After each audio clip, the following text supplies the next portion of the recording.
Welcome to the EAU podcast. In this edition, we have Dr. Aisling Niconry from Ireland, member of the EAU Guidelines panel for non-neurogenic female LUTS, discussing bladder outlet obstruction in women. What is bladder outlet obstruction? The International Continence Society describes bladder outlet obstruction as obstruction during voiding, characterised by increased detrusor pressure and reduced urine flow. Bladder outlet obstruction is a type of voiding dysfunction. However, as there are other causes of voiding dysfunction in women such as detrusor underactivity, these terms, voiding dysfunction and bladder outlet obstruction, should not be used interchangeably. What is the prevalence of bladder outlet obstruction in women? The prevalence of bladder outlet obstruction amongst women varies from 2.7 to 29%. This is a very wide range. This is probably accounted for by the varied definitions and diagnostic criteria seen across the literature. Associations have been seen with age, parity, prolapse, and previous continence surgery. The symptoms of bladder outlet obstruction can vary quite significantly from woman to woman and has long been postulated to cause mainly voiding symptoms. In 2019, a study was carried out by MAID, which suggested that storage symptoms may be predominant, however, and 69% of the women studied complained of excessive daytime frequency as their most common symptom. What types of bladder outlet obstruction are there? Bladder outlet obstruction can be divided into two main groups, anatomical and functional. In anatomical bladder outlet obstruction, there is a physical or mechanical obstruction. Examples of this would include fibrosis, urethral injury or stricture, kinking of the urethra, for example secondary to pelvic organ prolapse, and urethral malignancies or paraurethral masses. Anatomical obstruction can also occur secondary to mesh tapes or slings from incontinence surgery, where a progressive fibroblastic reaction has been induced around the urethra by the sling. Maid and colleagues published a retrospective review of women with bladder outlet obstruction in 2019, and of the 192 women studied, 64% had anatomical obstruction. In functional bladder outlet obstruction, there is a non-anatomical, non-urogenic obstruction of the outlet. This typically results from the non-relaxation of the bladder neck, sphincter, or pelvic floor muscles. The exact causes of this non-relaxation are difficult to establish. However, it might be due to sympathetic hyperactivity or hypertrophy of the bladder neck smooth muscle. In some cases, it may be behavioural. Functional bladder outlet obstruction is associated with conditions such as primary bladder neck obstruction, Fowler syndrome, and dysfunctional voiding. It is important to remember that dysfunctional voiding is a specific and discrete form of voiding dysfunction, and this should clearly be differentiated from voiding dysfunction. Dysfunctional voiding is characterised by involuntary intermittent contractions of the periurethral striated muscles during voiding, and it is thought to be caused by faulty learned toileting behaviour. Functional bladder outlet obstruction can also be caused by medications such as alpha-adrenic agonists such as pseudoephedrine, as their stimulatory effects can cause bladder neck to contract, resulting in urinary retention. How is bladder outlet obstruction diagnosed? Bladder outlet obstruction is diagnosed on urodynamics. As always, however, a full clinical history and thorough examination should be carried out. A broad range of lower urinary tract symptoms may be present in the history, and in some cases, women might not present until they have complications of bladder outlet obstruction, such as recurrent urinary tract infections, chronic retention, or acute kidney disease. Clinical examination allows possible causes of mechanical obstruction to be identified, and an assessment of the pelvic floor may help identify a functional cause. Uroflowmetry and post-void residual testing alone are not enough to diagnose bladder outlet obstruction. However, a reduced Qmax and incomplete emptying may be identified. EMGs can be used in combination with pressure flow studies and has been extensively studied in women with bladder outlet obstruction secondary to Fowler syndrome. A cystoscopy can be a very useful test to help visualise any mechanical obstruction, such as urethral stricture, urethral caruncle, or pelvic malignancy. The characteristic abnormalities seen on pressure flow studies are a combination of low flow and high detrusor pressure. The urodynamic definition of female bladder outlet obstruction is controversial, and several different criteria have been introduced. However, there is currently no standard. The Blavas-Groots nomogram is one of the most popular. The Solomon-Greenwell nomogram, however, was one of the first to be tested for clinical validity. This parallels the ICS nomogram used for male bladder outlet obstruction. The formula here is PDAT Qmax minus 2.2 Qmax. If the result is over 18, there is a 90% likelihood of obstruction.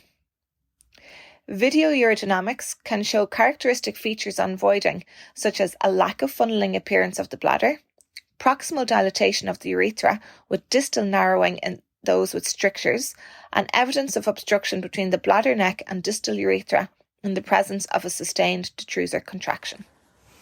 Are there conservative options for managing bladder outlet obstruction? There are many different treatment options for patients with bladder outlet obstruction. The aims of treatment are to decrease outlet resistance in order to increase flow, improve bladder emptying, and therefore reduce lower urinary tract symptoms. Behavioural modifications such as education regarding normal voiding function, avoidance of constipation, and alteration of voiding techniques can be used to try and help patients. Pelvic floor muscle training can be used in order to help patients relax their pelvic floor muscles during voiding. However, most of the evidence supporting this is from paediatric studies. There is no current evidence available on the clinical effect of electrical stimulation for the management of bladder outlet obstruction. Another conservative option is the use of a pessary in women with pelvic organ prolapse.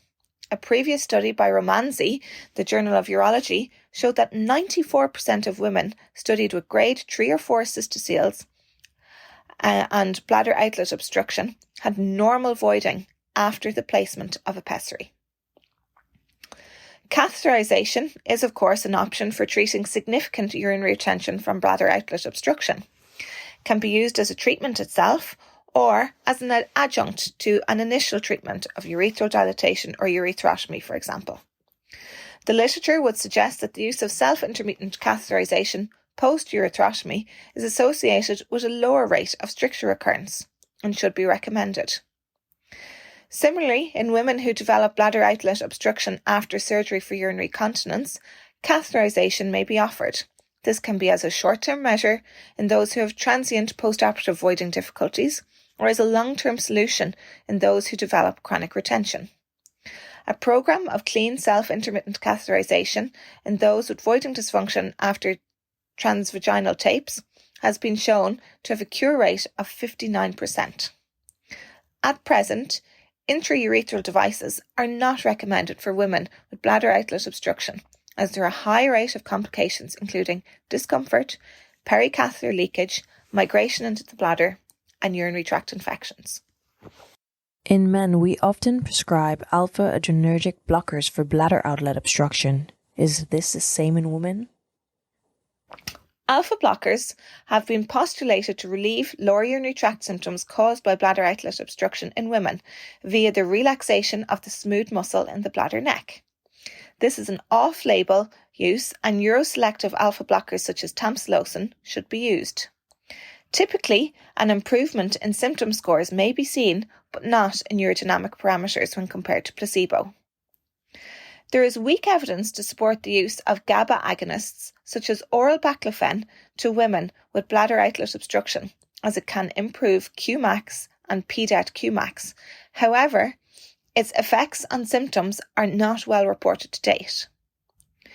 The use of estrogens has not yet been studied specifically for the management of bladder outlet obstruction, and the use of other medications such as sildenafil are currently not recommended for these women.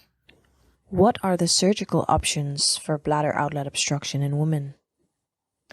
The role for surgical management depends on the etiology of the bladder outlet obstruction. As expected, the repair of pelvic organ prolapse is associated with improved post-void residuals and voiding symptoms. The use of intrasphincteric Botox to reduce urethral sphincter tone in women with bladder outlet obstruction is limited to small case series. However, it has been shown to improve symptoms and urodynamic parameters.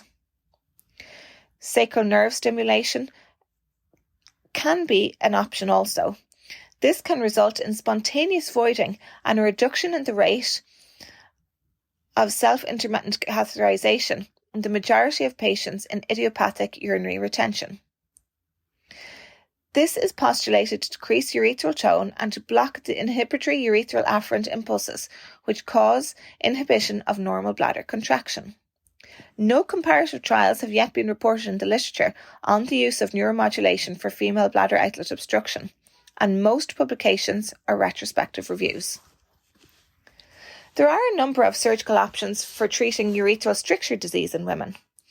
Urethral dilatation is considered the primary procedure of choice for women suspected of with suspected urethral stricture disease.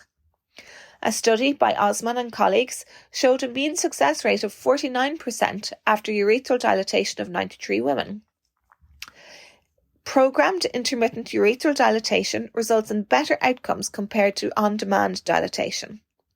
The effects of this are poorly sustained, however, and most patients will require repeat intervention.